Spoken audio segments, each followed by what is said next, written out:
Baik, assalamualaikum warahmatullahi wabarakatuh.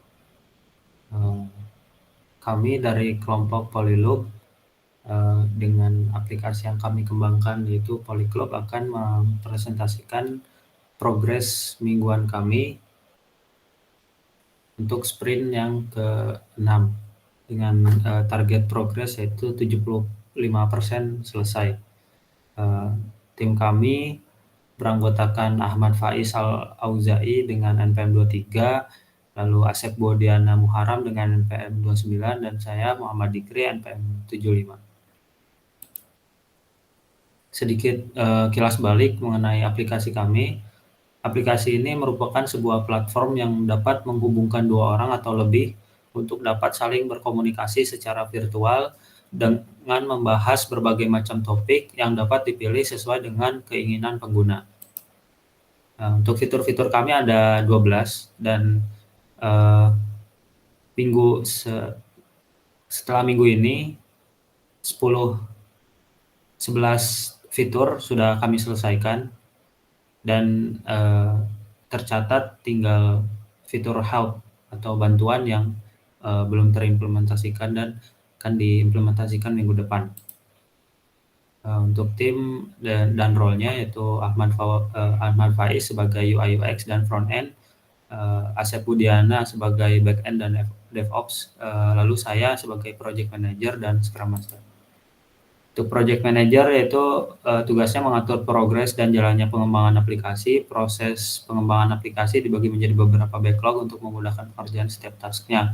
Pada progres minggu ini, adapun backlog yang kami kerjakan adalah sebagai berikut. Nanti akan dijelaskan langsung lewat Trello.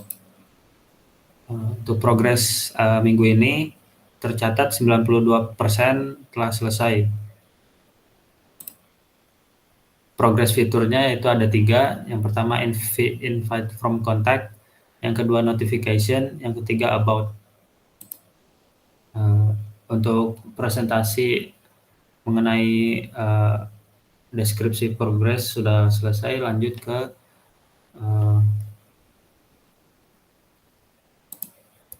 Trello.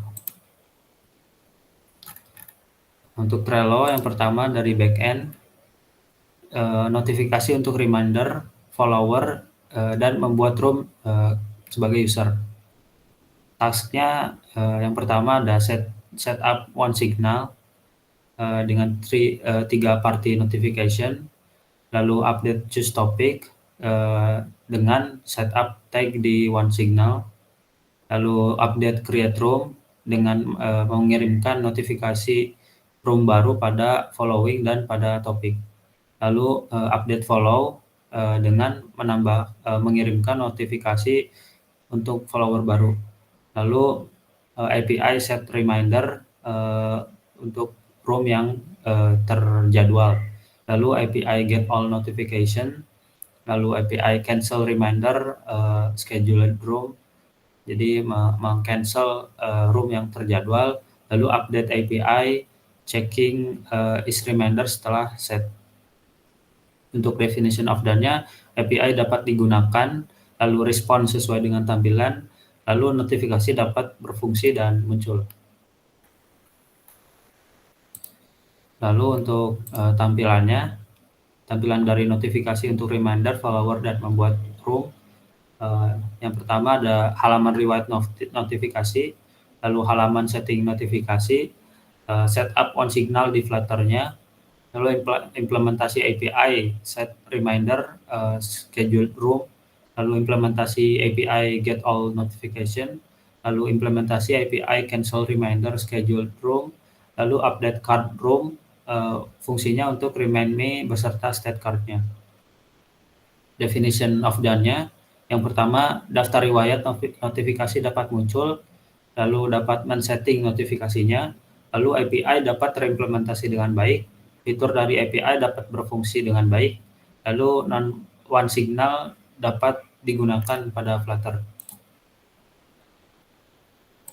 Selanjutnya untuk halaman tentang pengembang dan yang dapat diakses sebagai user, isinya tasknya itu halaman tentang pengembang. Definition of done-nya berisikan informasi mengenai pengembang dan pembimbing. Lalu yang ketiga, yang selanjutnya undang teman berdasarkan kontak sebagai user. Undang tasknya itu berupa share link. Definition of done-nya dapat membagikan link download aplikasi.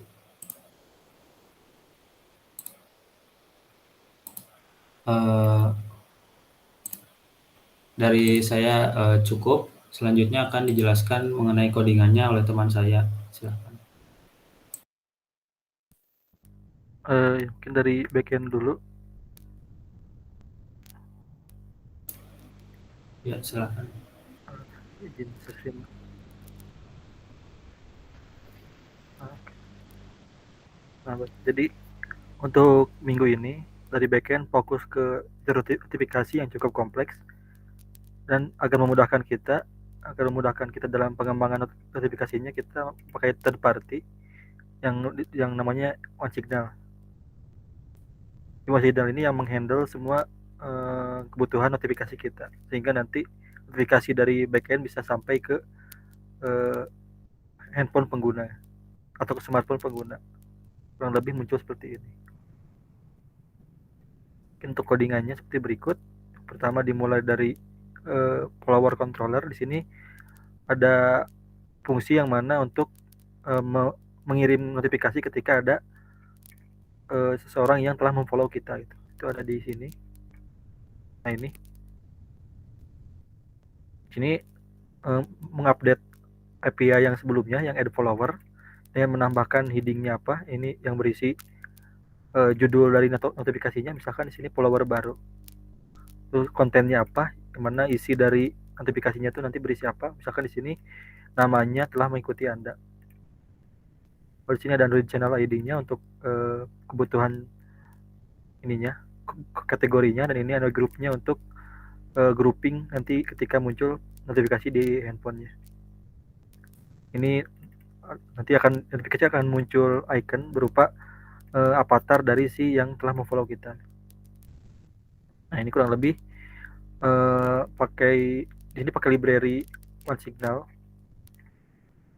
yang ada di npm, dan cukup tinggal memakai fungsi ini, yaitu create notification.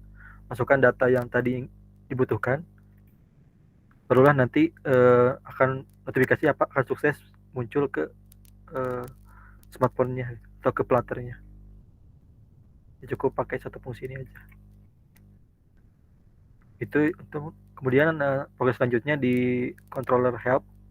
Di sini ada fungsi get Q&A untuk menampilkan daftar bantuan yang tersedia di database kita yang akan membantu user.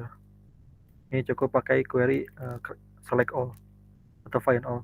Ada juga add Q&A untuk menambahkan bantuan baru jika di perjalanan kita butuh menambahkan pertanyaan maupun jawaban yang membantu user. Dan juga delete Q&A untuk menghapus Q&A-nya. Ini kurang lebih memakai destroy untuk menghapusnya.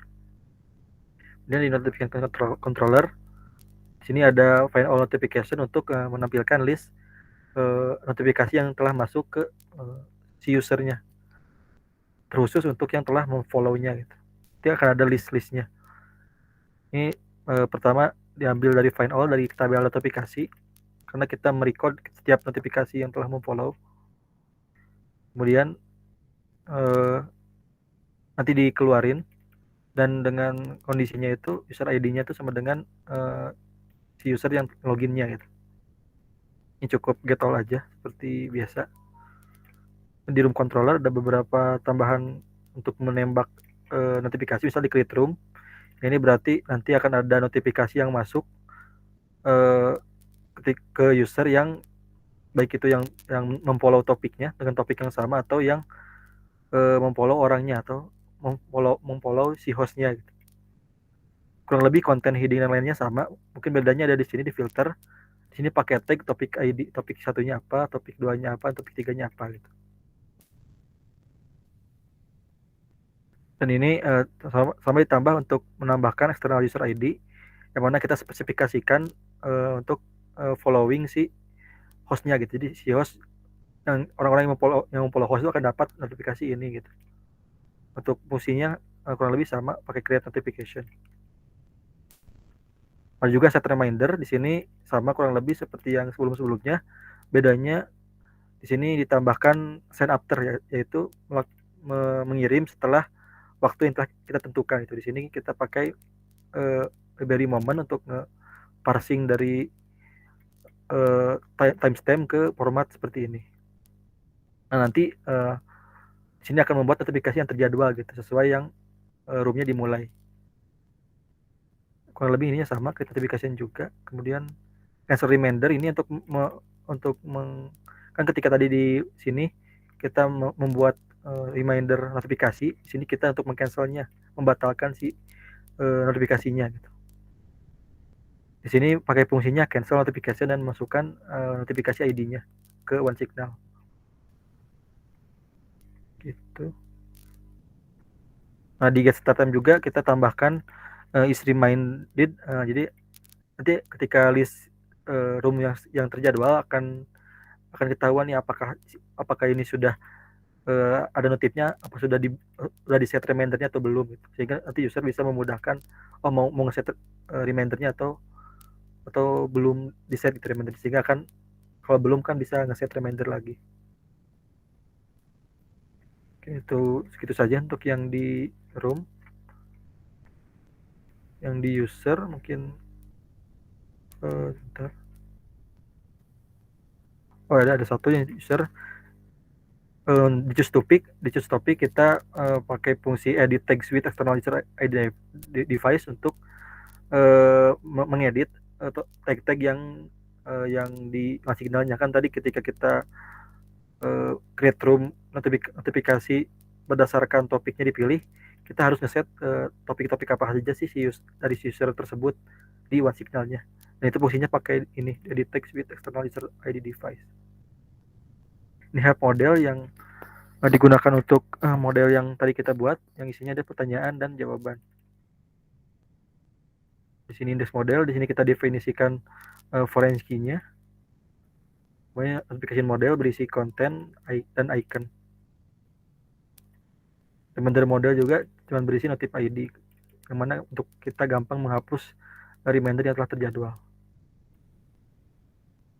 Kalau di sini kita tambahkan lagi root yang baru, yang untuk kebutuhan notifikasi, dan di sini ada konfigurasi untuk si OneSignal-nya. Cukup pakai OneSignal.client dan memasukkan IP ID dan API key, maka sudah terhubung ke OneSignal. Ini kurang lebih untuk codingannya seperti itu.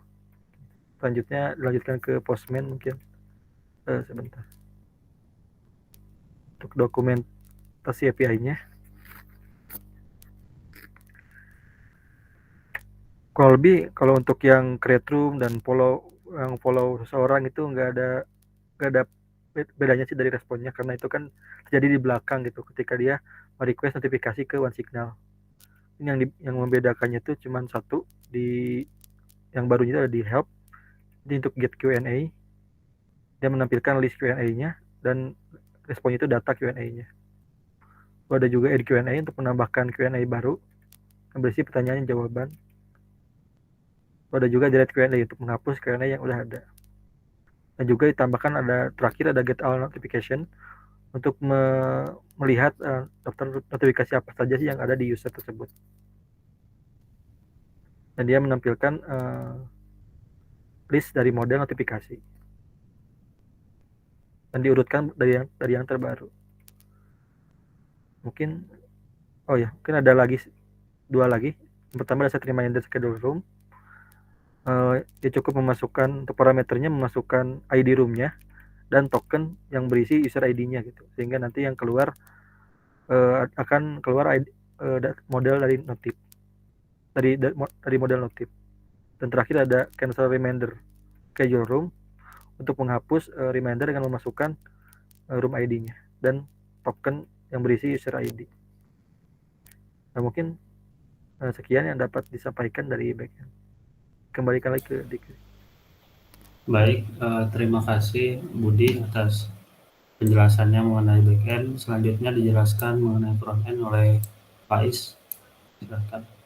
Iya, baik.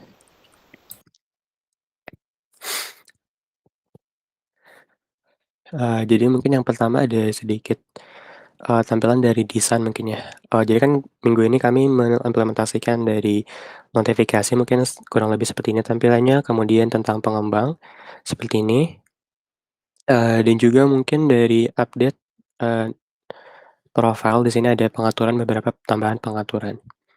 Nah kemudian untuk, mmm, sebentar, untuk dari, Flutter-nya pertama tuh kita tadi menambahkan, one signal di Flutter, kita nge-setup dulu beberapa package di sini.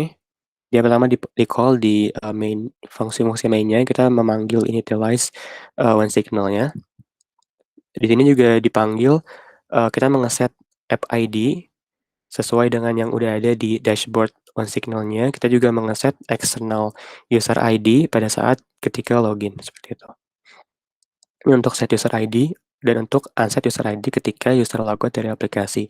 Jadi juga ada beberapa set configs, untuk menghandle beberapa kondisi ketika misalkan, notifikasinya muncul di foreground atau di background dan lain-lain. Mungkin kita langsung ke demo aja. Jadi mungkin kita mulai dari yang, simpel dulu. Jadi di sini kami menambahkan tadi tambahan halaman baru, yaitu tentang pengembang. Di sini ada tentang pengembang, kemudian nama tim kami, ada tim inti di sini, Dikri, saya sendiri, Asep Budiana, dan juga beserta pembimbing, Bu Mira dan Pak Adit di sini. Di sini juga di bawahnya ada logo, Himatif dan Unpad. Untuk detailnya itu bisa dipencet sama seperti user, kita bisa melihat, misalkan bio dan role dari masing-masing, mmm, individu. Di sini juga kita bisa mengirim email, sesuai dengan email yang tertera pada, biodata. Kemudian setelah itu ada, mmm, share link aplikasi atau mungkin invite orang lain ke dalam aplikasi ini. Di sini ada tombol di profile ini ada tombol share di sini di atas kanan ini. Ketika diklik nanti dia akan muncul, seperti ini teks, "Ayo bergabung dengan, cara download aplikasi kami di, link berikut," seperti itu. Nanti mungkin linknya akan diupdate, setelah mungkin aplikasinya beres kembangkan dan diupload. Di sini mungkin bisa melalui messaging, Gmail, eee, Google Drive, dan mungkin sebagainya. Di sini misalkan kita pakai message, dia akan otomatis, masuk ke perpesanan dan bisa mengirimkan ke semua kontak yang kita punya. Seperti itu. Kemudian setelah itu, mmm kita akan coba mungkin dari setting ya, dari notifikasi.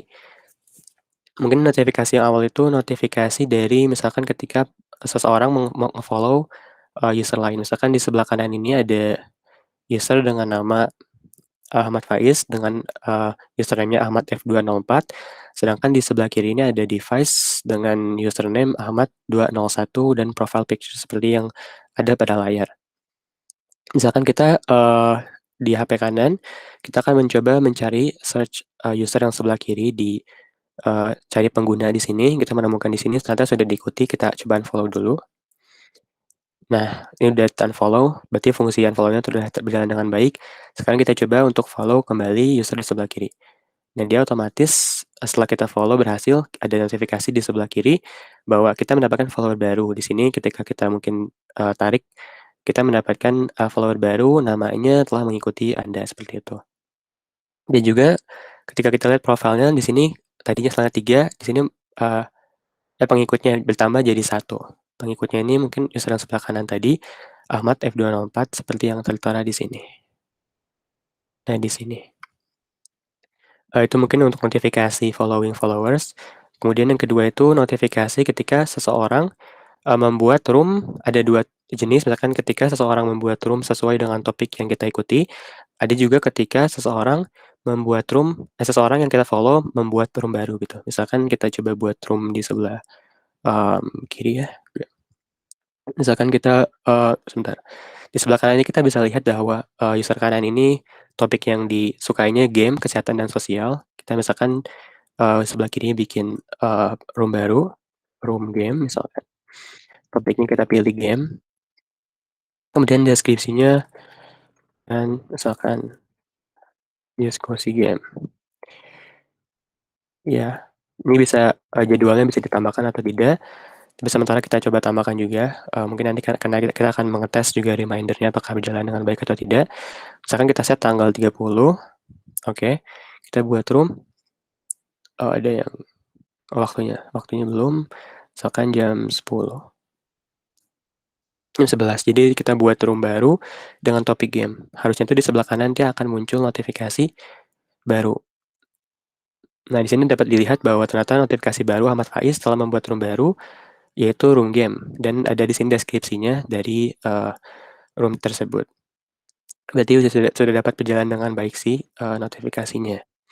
Kemudian notifikasi selanjutnya itu ada reminder dari room. Ketika misalkan seseorang membuat suatu room yang terjadwal, yang akan mulai nanti di kemudian hari, misalkan tadi yang telah kita buat di sini ada room terjadwal hari Sabtu tanggal 30 Oktober jam 11 tentang game, kita dapat menyalakan reminder gitu. Jadi ketika roomnya mulai itu nanti kita bakal mendapatkan notifikasi dari server seperti itu. Misalkan kita di sini, kita di sebelah kanan kan belum ada di room terjadwal. Ini tuh akan muncul ketika kita menambahkan reminder dari suatu room terjadwal. Misalkan kita lihat semua untuk mencari, oh nggak ada di sini. Di bawah sebentar. Kita refresh. Oh di sini mungkin ada di sebelah bawah sini. Kita bisa mengklik ingatkan, dan ini otomatis akan masuk pengingat berhasil di set, dan di atas ini akan muncul room terjadwal yang akan sama pada di sebelah kiri bahwa room akan dimulai pada hari Sabtu tanggal 30 Oktober jam 11. Kita akan klik detailnya dan di sini. Kita juga bisa dapat membatalkan pengingatnya gitu. Jadi dia akan hilang dari list tadi seperti itu.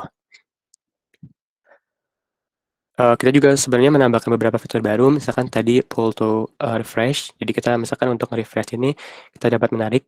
Kita juga sebenarnya mengimplementasikan recurrent. Jadi kita setiap 1 menit sekali atau 30 detik sekali si list room ini akan ter-refresh. Begitu juga dengan di sini ada notifikasi atau list notifikasi.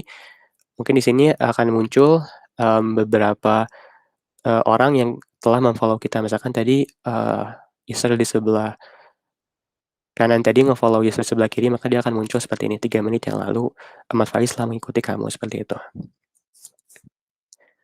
Kita juga memindahkan semua room yang di bawah tadi kita pindahkan ke bagian sebelah kanan ini, sehingga mungkin nanti room yang awal itu berfokus kepada room-room yang kita suka gitu, yang sesuai dengan topik yang kita pilih di awal gitu. Mungkin sekian yang bisa disampaikan dari sisi front end. Waktunya dikembalikan kepada Dikri. Baik, terima kasih atas pemaparannya mengenai penjelasan front end.